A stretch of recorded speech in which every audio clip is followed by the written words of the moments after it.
Hello everybody, my name is Connie from Minerva, and in this video we are going to be doing a sew along. But this video is going to be a bit different because there are going to be two other corresponding videos that come along with it, because I am making a sew along for my entire outfit. So that's including my lovely blue blazer, my matching trousers, and also my red turtleneck. But in this video I'm going to be concentrating on my trousers, which is from the Vogue pattern number 9302. Now I wanted to create this outfit because I have seen a lot of oversized looks, and especially with this jacket, which is from the Friday Pattern Company, and it's the Heather blazer, which has this super oversized feel. I was really inspired. So these trousers are also not oversized on the waist, because I always like to have a nice flattering waist, but the legs are quite sort of flared out. They're not a straight leg, and I think it really suits the style of the suit. So if you would like to see that, you can carry on watching. So this here is the pattern, and you get 3 variations in the pattern for the trousers. So I did variation C, which is the long kind of palazzo style, but you can also make B, which has a sort of more sporty look with the sort of trim down the side, or A, which are just the same but a bit shorter. So I went with C because I wanted the full length. But of course, if you are shorter or taller, you can always just extend the pattern according. This pattern is described by Vogue as being very easy, but I would actually say that it's for more of a confident beginner, because you do have a zip to deal with at the back, and also with the waistband you have to make sure that you're kind of easing that in. So I would say it's more of a confident beginner's pattern, but it didn't take very long to mock up, so it is sort of a weekend project, I would say. So as with any pattern really, on the back you have the suggestions of the fabric. So with this pattern they have suggested to make these trousers up in crepe, gabardine, linen or denim, and I of course have done this royal blue linen so that it matches the jacket and the trousers. And this fabric is really easy to work with, and it's also going to wash really well when I need to put it in the washing machine, which is always great. For your reference also, I would say that this pattern comes up true to size. It does have sort of a fitted waist, so I did a size 8 and it's come up perfectly, fits me completely well, and the trousers are a good length for me as well. And I'm 5'6", just for your reference. So you can be confident that they're going to fit you well, basically. Just before we begin, if you do have any questions or comments as I'm going through the video, you can actually comment them below and we will get back to you as soon as possible. And if you do like any of the fabrics or the pattern that I'm using as I'm going through the video, there will be little pop-ups, so you can actually click through these to purchase them through Minerva. And that's actually everything, so let's get along with the sew along. Now the first thing that we need to do is establish what materials we need. So I've of course got the main fabric, which is a linen cotton blend in this beautiful royal blue colour. And of course on the back you have got the suggested fabrics here, so they've suggested linen, denim, crepe and gabardine, so any of those. And you need to also think about what kind of variation you would like to do, and I think I'm going to do this long one, which is variation C. I've also got my lining fabric here. You want something a little bit slippery, and then I've also got my woven fusible interfacing, which I can iron on. I've got a cross grain ribbon here, which is just a little bit lighter than this blue. I've got a blue zip for the side, I've got hooks and eyes, and of course some thread. Now firstly you need to have a look on the back, and it will tell you exactly how much fabric for each variation you will need, and also the sizing. So I am normally between an 8 and a 10, so I'm actually going to look on the finished garment measurements to decide what size I'm going to do. And then the next thing will be is to cut out from the paper with normal paper scissors pattern C.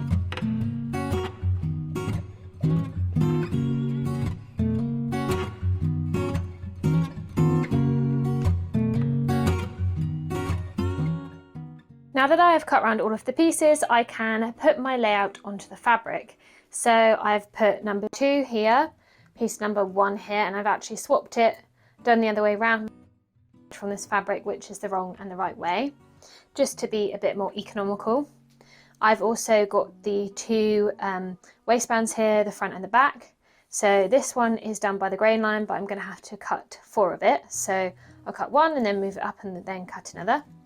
And then with this one, we've got to cut on the fold. So I will go like cutting it out on the fold there, and then turn it over, cut on the fold next to it.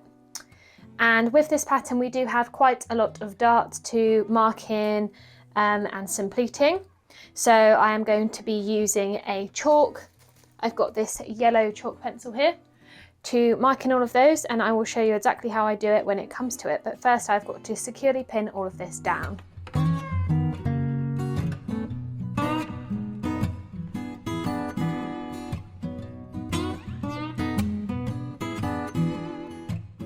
Now, just to show you how I do the markings, I normally take a pin, and then with this marking here, put the pin in directly in the centre where you want it to be, lift up the pattern piece, and then just mark where that pin is, and do the same on the other side. And then that's how I do them.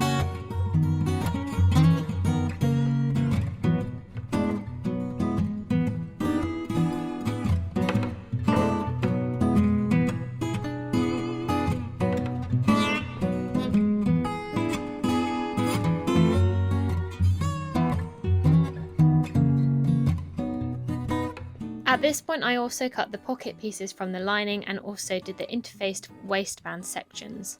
Once all of the pattern pieces are cut out, the first thing to do is attach the interfacing to these waistband sections. So we've got our one that's not cut in the fold and our one that is cut in the fold. And for me, I don't have a right or wrong side of my fabric, so it doesn't really matter which side I iron the interfacing onto. But if you do have a wrong or a right side, you need to make sure that the interfacing is ironed onto the wrong side. So what I firstly like to do is take my interface sections, and I like to trim about 3 to 5 millimeters around the edge. And then after that, I take a flannel or a muslin cloth such as this one, and I slightly dampen it, and then once I am ironing the interfacing onto the fabric, I actually lay the muslin cloth, which is damp, over the entire thing, hold the iron on it for about 10 to 12 seconds, and then take it off, and that just ensures that the interfacing is properly fused onto your fabric. Also, another thing to remember is to look out for the slightly textured or shiny side of your interfacing, as that is the side with the glue, and the other side is the side that you want facing outwards. So the first thing is to trim around the edges.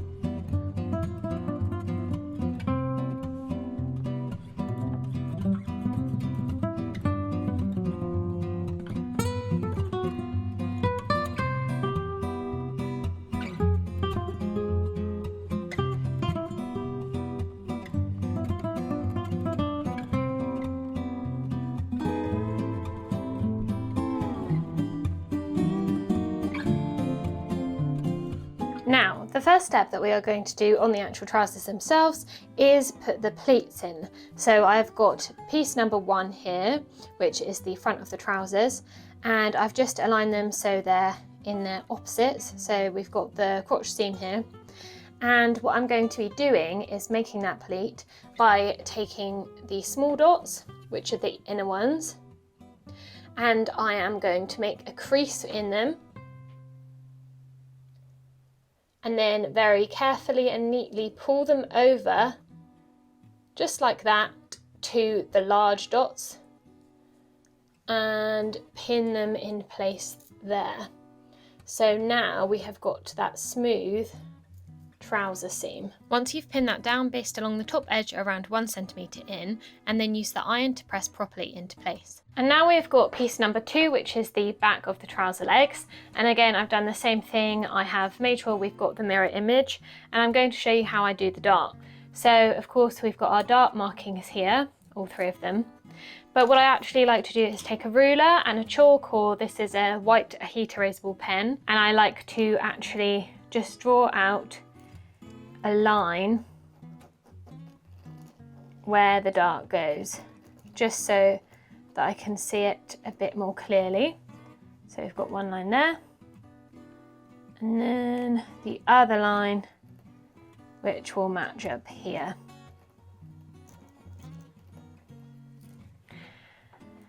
And you can do it on the other side as well. So I always mark my markings on both sides, just for darts, just to make it a little bit easier when it comes to actually putting them in, because then you can see the shape that you're supposed to be creating on both the wrong and the right side of the fabric. Just make sure that you definitely do have a pair and not two the same. Okay, so now that we've done that, I am going to put the dart into place. So you need some pins. And what I personally like to do is just pick up the dart like this and match roughly where you think it's going to be. So you can pinch it like this, make sure that the two lines here and here are matching, and here and here. And then what I like to do is flip it the other way around.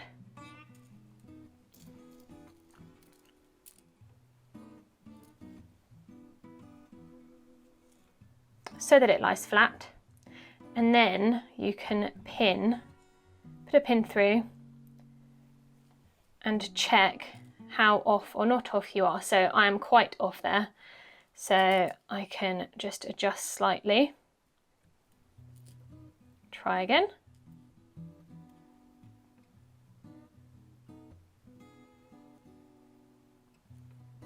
That's better. So your pin should be going through exactly where that white chalk line is that I've made here. So you want to do that the whole way up. Let's put that back in, the one that I just pinned out.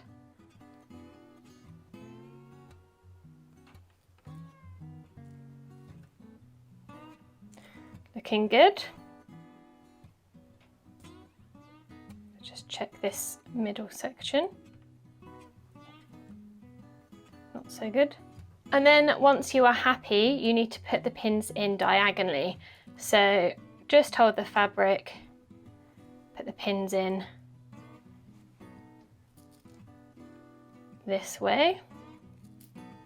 And you can do as many as you need, really.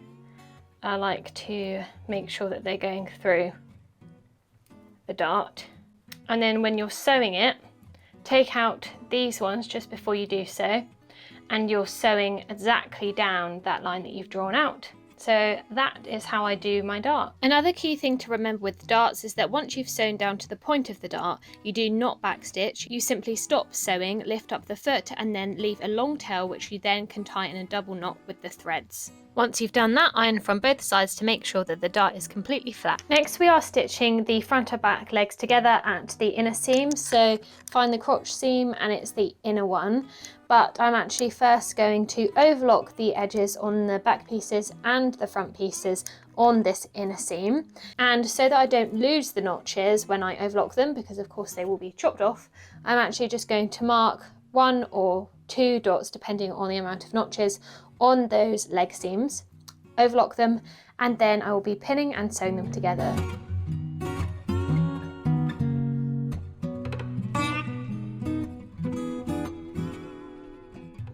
I then pinned and stitched the front and back together at the inner leg edges. Now that we've done that, we want to lay our 2 front and back seams right sides together, matching the seams and matching notches. And what we're going to be doing is sewing from this side all the way to this dot here. So I'm going to pin all the way round, then we're going to be sewing with our 1.5 centimeter seam allowance, and then just round this very curved edge of the crotch area, we are going to be sewing in another 1 centimeter from the edge, and then trimming into that. And that's just going to reinforce this seam, as it might have a bit more pressure on it.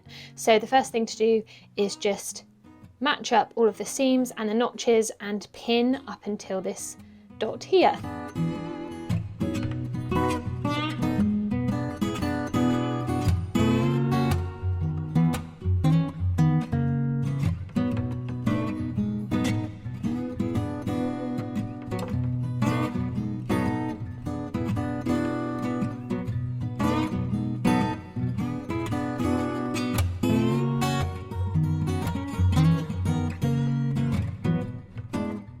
Next we are going to be e-stitching, so putting our machine basically on a gathering stitch, a very long stitch length, and we're going to be going from this side all the way to this side on the front.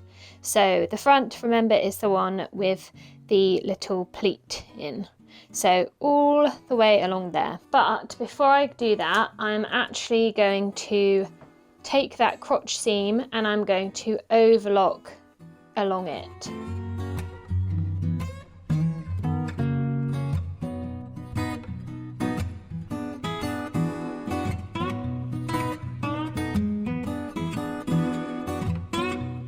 Now that we have done those E-stitches along the top here, we're going to be taking the lining parts, make sure it's the lining of our two pockets, and we're going to be sewing them onto the front right facing side of the front of our trousers.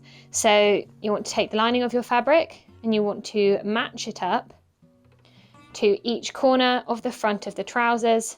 So you should have the waist kind of shaping here matching, and then the notch at the side, and then avoiding catching those E-stitches that we just did, you want to pin the lining to the front right facing side of the edge here.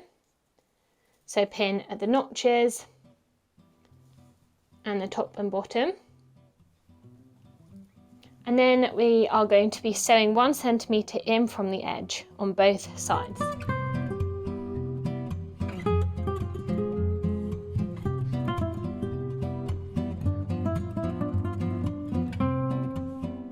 Then press the seams towards the pockets. And then we are doing the same with the fabric pockets to the backs. So this is the back, we've got the darts here, and it's right sides facing, and then we are taking our pockets and doing the exact same thing as we did with the lining, matching them up, sewing down 1 centimetre and then ironing to the side.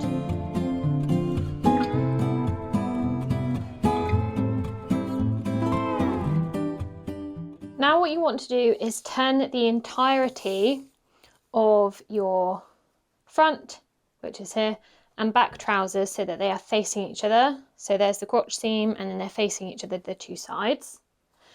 And what we're going to be doing is pulling the pockets out, and we are going to be sewing on the outside of the two big yellow dots. So we've got two big yellow dots here, so we're going to be sewing our 1.5 centimetre seam allowance above here, and then all the way down the leg of the trouser. And then once we've done that, I am going to be overlocking the trousers on the side seams, and then we are going to be sewing the pockets together, so the lining and the fabric portion of the pockets, 1.5 all the way around. Not here though, this is where your hand is going to go through, so we want to leave this section open. So firstly I need to pin all of this.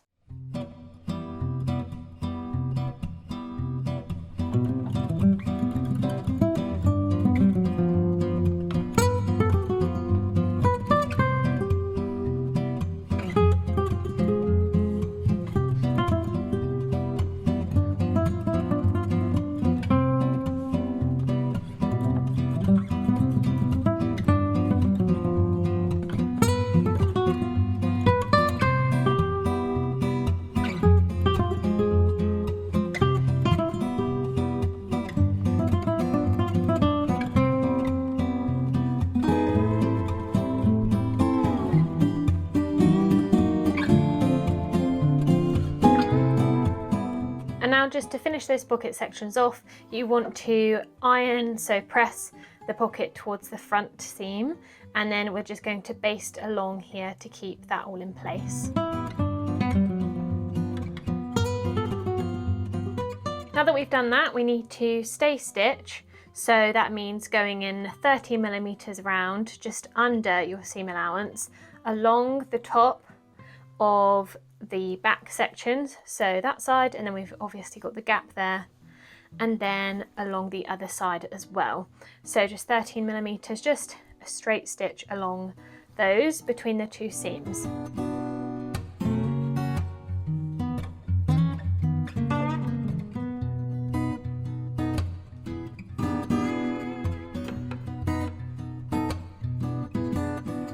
We are now moving on to the waistband and zipper sections. So firstly, we're going to take our uninterfaced waistband sections.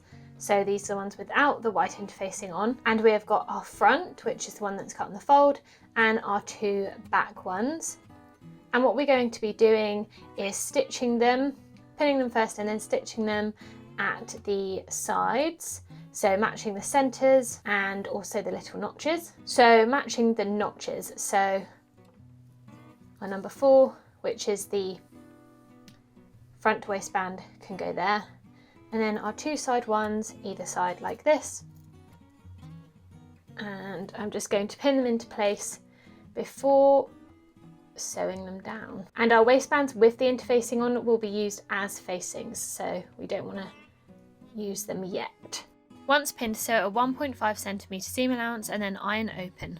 Now that we've done that and pressed the seams open, we're going to take the waistband with the notches and the curved edge facing up, and then we are going to be pinning this waistband right side to the trousers from the top edge. So I'm starting from that back opening seam, matching the edges there and putting a pin in, and then all of the seams should match with the seams that we have got on the trousers.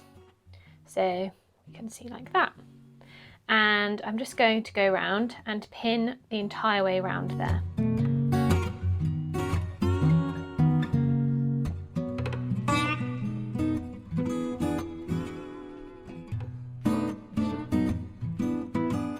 Now that we have pinned fully around, except for this kind of section here that we need to pull up the threads with, we can begin pulling up those threads. So these are E-stitches. So what you want to do is find the stitching line where you did those E-stitches before and very gently pull them up slightly. And what we're aiming to do is make sure that they fit nice and snugly into the waistband section. But they are E-stitches, not gathers. So make sure that you manipulate them slightly with your fingers just to ensure that they are completely smooth before pinning to the waistband, because we don't want any gathers in this section. So I like to sort of wiggle it around with my fingers. You can tie the basting stitch at the end with a knot if you're happy exactly with the amount that you've pulled them up.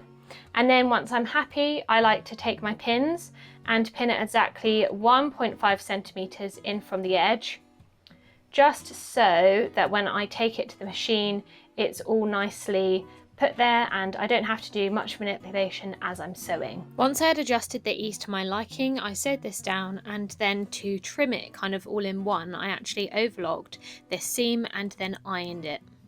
I then moved on to preparing for the zip. So to do this, I actually overlocked the little slit that goes in the back seam, which maybe would have been better to do beforehand, but it still works if you do it this way. And that's just to make sure that the edges are super clean before inserting the zip itself. So now I've turned the trousers inside out and we are at that back opening bit, which I've just overlocked.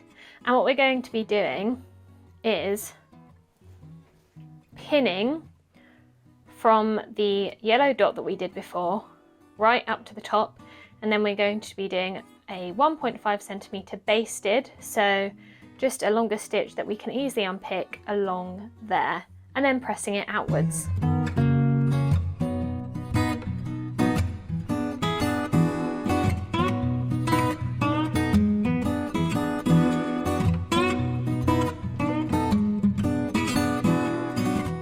Now we're onto the actual zipper. So I've got my zip here, and what we're going to do is undo it, turn it round so that it's facing flat against this seam that we've just ironed, and then we're going to place the stopper on the yellow dot, which is there, and then we are going to carefully pin the zipper with the edge of it meeting up with the edge of the overlocked edge here. We're carefully going to pin that down firstly. And then once we've done that, we are going to actually baste this zip down to this section here. And on the instructions it says to baste down the center. So we're just going to do that.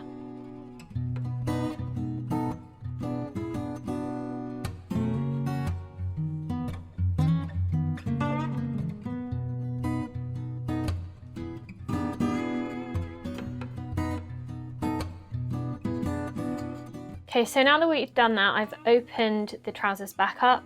We're going to do the zip up.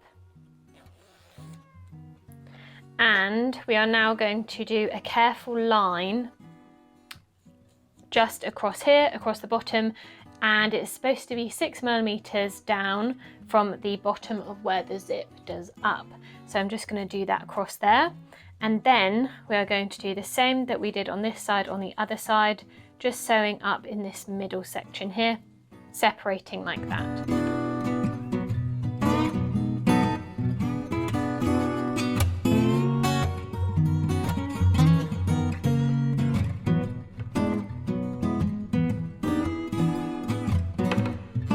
Okay, so now I've turned the entire thing the other way around, and we are going to be going just around that sort of where the basting was. So I've put a narrow foot on. You can use a zipper foot as well.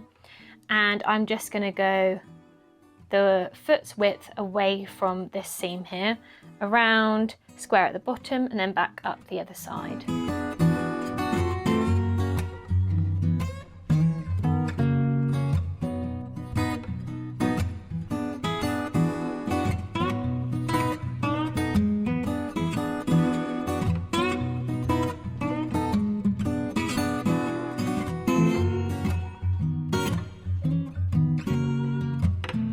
And now I'm just going to remove those basting stitches.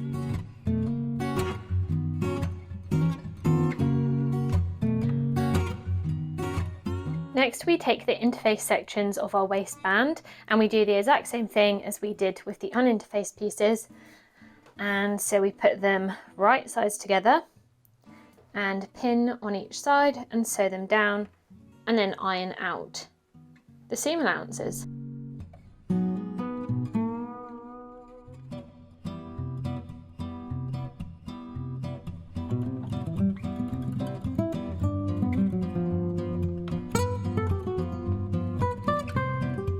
Next, still part of step 15, you need to turn in the seam allowance on the lower edge of the facing and then ease in the fullness. If you use the iron to kind of ease it in, it makes it a lot easier. And then once you've done that, you can trim the press seam allowance to around 1 centimetre. We're now going to be pinning this facing of the waistband to the waistband of our trousers. So again, doing what we did before, but this time we're doing it onto the waistband that's already on there. So starting from the edges, I'm just going to go round and pin this.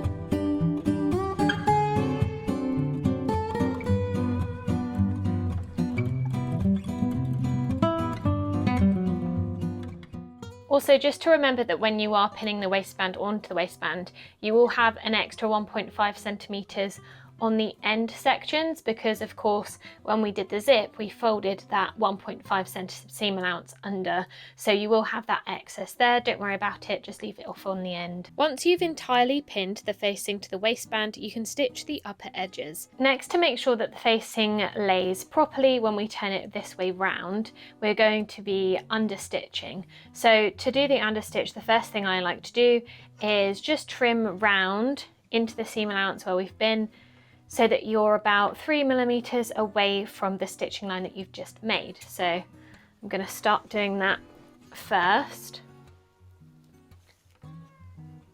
just like this.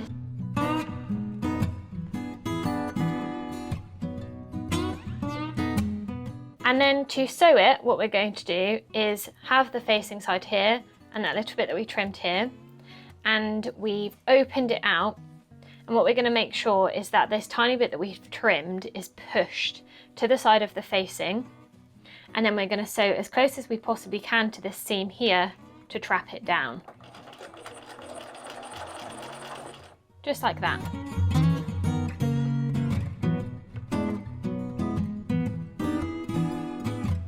Now what we're going to be doing is turning the waistband sections inward. So I'm actually going to take this over to the iron it like this, well out the way of the zip, and then turn the entire thing inward, still avoiding the central zipper, and then tacking it down by hand. And I'm going to do this the entire way round the waistband on either side. so that it is all smooth and tucked inwards the entire way around. Once you've ironed that into place, manipulating it as you go and then pinned it down, you can slip stitch to zipper tape and then the pressed edge over the seam. This is also the point at which you would sew in your hook and eye to the back opening, and you would do this just above the zip. However, I decided not to put in hooks and eyes because sometimes I feel that this can create a little gap at the top of the trousers, which I don't think is very flattering. However, if you did want an additional fastening, I would definitely put that in at this point. I'm also going to be finishing off the hem of the trousers.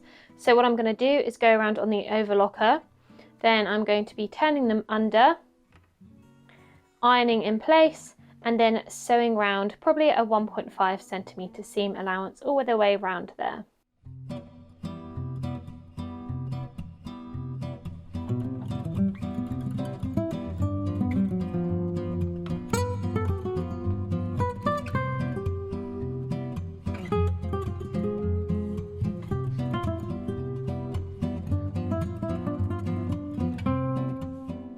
And it's all finished, so thank you very much for watching this sew along. And if you would like to see more sew alongs or future pattern hauls, anything like that, then you can click above next to where it says Minerva to follow along any of our new videos that we put out. And if you do end up making these trousers or any of the other variations, then I would love to see them. And you can do this by signing up to Minerva, creating a free account and joining our community of sewists, where you can upload pictures of your makes, do a little description and tag the products that you use, and then I'll be able to see the trousers that you've made. Again, don't forget to leave any comments or questions that you have down below, and until the next video, bye!